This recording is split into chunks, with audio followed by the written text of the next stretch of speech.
Hey yo yo yo, salut les turfeuses, salut les turfeurs, bienvenue pour un nouveau pronostic de Benoît Requin. Ok, place au pronostic du quintet du mercredi 22 mai, direction le Croisé-la-Roche pour le Grand National du trot attelé, 2825 mètres, 14 partants, réunion 1, course 1, indice de confiance 3 sur 5 et il y a un rendement de distance de 25 mètres à partir du numéro 8. Petit retour sur le quintet de ce lundi 20 mai. Ah, il n'en manquait qu'un seul dans mon prono. Mais pour les VIP, ça ne nous a pas empêché de choper le quartet dans le désordre. Ça fait plaisir. Et cette vidéo, je la tourne avant l'arrivée du quintet de ce mardi. Je reviendrai dessus demain. Ok, c'est parti, on commence le pronostic et on commence avec le numéro 1, Irish Nice Elge, et on écoute l'entraîneur Hank Grift. Bonjour Hank, d'ailleurs Hank qui est avec nous aujourd'hui, ça fait plaisir, hein, quand les entraîneurs se déplacent. Hein. Vous êtes venu de loin en plus Hank. Yeah, c'est ça, ouais. On va parler de cheval, Irish Nice Elge. Oui, et ben c'est parti, on parle du cheval et on vous écoute Hank Grift. Irish Nice Elge, elle a décompressé après son très bon meeting à Cannes et son succès dans la coupe. Elle n'a pas un très bon programme ce printemps. Aussi, je lui donne une course de rentrée ici. Yeah, il va rentrer ici, comme ça, c'est bien. Maintenant, il a un peu de travail derrière lui, mais c'est vrai qu'il risque de manquer de rythme. Il risque de manquer de rythme. Maintenant, il fera le meeting de Cannes cet été.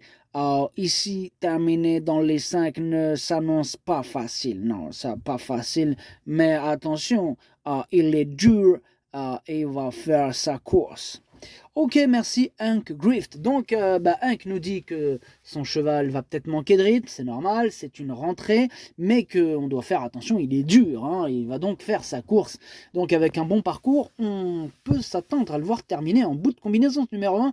Ah, moi j'ai joué, j'ai osé l'écarter de ma sélection. C'est lui mon gros regret, c'est lui mon cheval de complément en cas de non partant. Ah, il me fait peur, attention possible cassage en vue. On passe au numéro 2, Jaguar Marancourt, et on écoute Hansen Eric Bondo. Jaguar Marancourt est arrivé il y a plusieurs mois à la maison. Bon, à l'entraînement, il me paraît bien. D'ailleurs, il a du travail derrière lui. Ici, c'est l'occasion d'effectuer une rentrée. La piste du croisé va lui convenir. Maintenant, c'est une première chez moi et j'en saurai un peu plus après. L'important est de préserver son mental. Voyez-vous, on va courir caché et tenter de crocher une place. Et oui, pourquoi pas Hansen Eric Bondo. En tout cas, moi, ce numéro 2, je ne l'ai pas retenu. Il est à l'arrière de ma toute petite liste des possibles troubles faits et on va lui accorder une petite note de méfiance.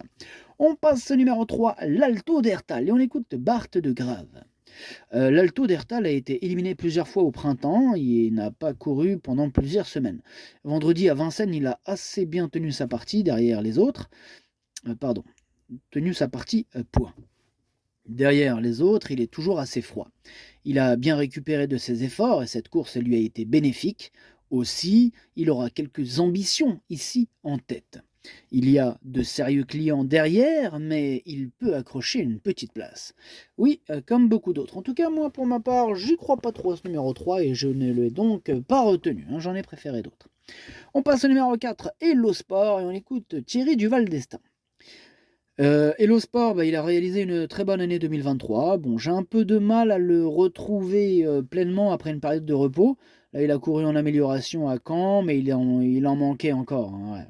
Voilà, ici, l'opposition, elle est très forte, hein, notamment aux 25 mètres.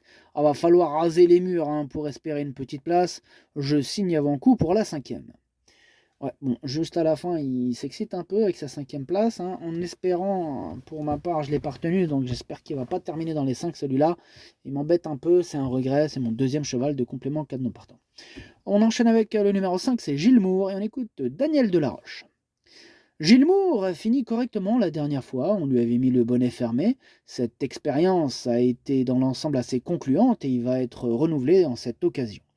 Il y a une grosse concurrence au second poteau, il ne faut le voir que pour les petites places avec un parcours à l'économie. Avec un parcours à l'économie, il peut terminer dans les 5, c'est Gilles Moore. D'ailleurs, moi, il me plaît bien. Voilà, il devrait en plus avoir une petite cote sympathique, hein, ce numéro 5. Ça doit être même la plus grosse cote de mon prono. Hein. Je le garde, mais en bout de combinaison. On passe au numéro 6, emblème orange. Et bien sûr qu'on n'aura pas les commentaires de l'entraîneur. C'est l'autre Junior Guelpa, hein, qui est parti jouer aux cartes avec ses amis. Amuse-toi bien et faites attention à ces émoticônes de toutes les couleurs. Hein. Lui... il fait dans l'arc-en-ciel, hein, rien à voir avec les couleurs qu'il faudrait mettre. Il met toujours le contraire, donc attention à lui. Hein. Mais bon, je l'ai pas retenu pour ce coup-ci, ce numéro 6. On passe au numéro 7, Jinko du Roussoir, et on écoute Charles Dreux. Alors, Jinko du Roussoir, il a couru de façon trop offensive hein, dans un lot relevé pour son retour à Vincennes le 4 mai, et il a logiquement demandé à souffler à la fin. Bon, depuis, il a surtout repris de la fraîcheur. Hein. Bon, là, il a repris du poids, il paraît beau. L'engagement en tête m'incite à le présenter à ce niveau, mais l'opposition est très forte aux 25 mètres. On va viser un petit chèque avant coup. Alors attention, moi je vous dis à ce numéro 7, hein, c'est lui le plus riche du premier échelon, hein, comme il rend de la distance à partir du numéro 8, rappelez-vous. Voilà, ce numéro 7 fait face quand même à un engagement correct, hein, il va faire de son mieux pour terminer dans les 5. Je le garde et je le mets à la 6e place de mon prono. On passe au numéro 8, Eurécavry, et on écoute Thomas Chalon. Eurécavry a très bien tenu sa partie sur les 2100 mètres dernièrement, même s'il a été devancé au sprint. Hein. Il a fait le travail pour les autres, mais n'a surtout pas démérité. Il est resté parfait à l'entraînement depuis. La piste du Croisé-la-Roche va lui convenir. Je me laisse tenter, hein, même si les 6 ans s'annoncent durs à battre. On peut terminer derrière, hein, les places sont belles à prendre. Ah, moi, il me plaît bien ce numéro 8. Hein. Sur sa classe, attention à lui, même si c'est le moins riche du second échelon, il doit rendre la distance et c'est le moins riche, mais je compte quand même sur lui, je le mets carrément 5e. On passe au numéro 9, Have Dream, et on écoute Mathieu Abrivard. Have Dream fait toutes ses courses, son avant-dernière prestation n'était pas mauvaise, mais il était un peu à court de préparation.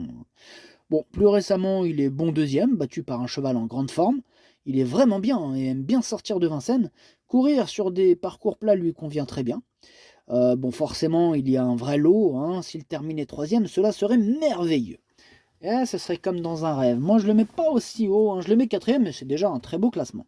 On passe au numéro 10, Everton. Hein. On reste avec Monsieur Junior Guelpa, hein, toujours au même endroit. Ce numéro 10, lui non plus, je l'ai pas retenu, mais c'est lui le chef et le capitaine de ma petite liste des possibles casseurs de tickets repérés. Attention. On passe au numéro 11, Ibiki de Well, et on écoute Franck Leblanc. Ibiki de Well hein, revient dans le Grand National du Trot. On va faire un peu le tournoi et aller à Laval ensuite. Bon, ici, on a Frontino du Lupin qui sera le cheval à battre. On l'a déjà devancé, hein, mais il est un peu supérieur à nous. Il est prêt à faire de son mieux et devrait jouer un premier rôle. Il a sa place sur le podium. Ah, bah il est super chaud, Franck Leblanc, avec Ibiki de Well en même temps. Ibiki de Well, comme il l'a dit lui-même, il a déjà devancé celui qui s'apparente comme l'épouvantail de la course. Ce numéro 11, avec un excellent parcours, peut même gagner ou terminer 2e, ou même 3e. Voilà, moi je l'ai mis 3e, et voilà. Hein. Une place dans les 3, là, ça va jouer au parcours. Hein. On passe au numéro 12, It's Dollar Maker, et on écoute Adrien Garato. It's Dollar Maker a soufflé après le prix de Paris, dans lequel il avait très bien couru à la 5e place. Bon, il a couru, attelé et monté. Bon, aussi, on lui a laissé un peu de temps ce printemps, d'autant qu'il fait la monte. Hein. Bon, il a du travail derrière lui et paraît prêt. Il n'est peut-être pas encore au top, mais suffisamment bien pour très bien se défendre, malgré les 2 autres 6 ans de qualité à notre échelon. Ah ben voilà, ce numéro 12, on en parlait tout à l'heure, hein, c'est lui, je pense qu'il va donner une bonne réplique au précédent cité, et je le mets 2e. On passe au numéro 13, Harlem Debussy, on écoute Christophe Escalard. Bonjour Christophe. Ouais, bonjour. Alors, Harlem Debussy, bon, il a été moins bien, là on a attrapé un virus à l'écurie, il en a été victime. Je pense qu'on va faire une rentrée sage, en essayant de le faire finir, et en espérant, hein, bien sûr, que tout aille bien. On va tenter de prendre un petit chèque. Ça fait toujours plaisir, un peu de chèque. Même si j'aurais préféré du cash, de l'espèce, de l'oseille. Mais bon, c'est comme ça. Il distribue des chèques. On va prendre les chèques, j'espère. Bon bref, je disais, on va tenter de prendre un petit chèque, mais il y a de l'opposition, hein, et on ne va pas aller dans la bagarre. On va pas faire la bagarre. Donc tu vas pas faire la bagarre, Christophe, aujourd'hui, avec Harlem Debussy, plutôt mercredi. Voilà, bref. Ce numéro 13, hein, malgré le fait qu'il n'y aura peut-être pas de bagarre hein, sur sa classe, je le garde, mais en toute fin de combinaison. Et on termine avec le numéro 14, Hino du Lupin, et on écoute Antoine Viels. Hinault du Lupin est resté très bien physiquement depuis sa victoire de Bordeaux et le long déplacement jusqu'au Croisé-la-Roche ne posera pas de problème particulier. C'est le plus riche, mais il ne court pas tout seul. Hein. Bon, Ibiki de Well est un sérieux client qu'on a déjà devancé et ce Dollar Maker, un très bon élément. Il est prêt à confirmer. C'est bien Antoine, hein, il respecte la concurrence. Ce numéro 14 fait bien sûr, c'est bien sûr lui mon préféré, même si même un penalty on peut le rater. Hein, donc voilà, rien n'est toujours fait à l'avance. Hein, il faudra quand même un bon parcours parce que derrière, il y en a un ou deux qui vont pas se laisser faire. Mais voilà, je lui accorde ma confiance pour la première place. Hein. C'est mon préféré. Le pronostic, ça donne 14, 12, 11, 9, 8, 7, 5, 13. Merci d'avoir suivi cette vidéo. N'hésitez pas à mettre un pouce bleu si la vidéo vous a plu. Pour accéder à tous mes tickets pour la course du Quintet, rendez-vous directement en description de la vidéo. À jouer avec modération. Bonne chance. Chopez-le-moi. Ciao.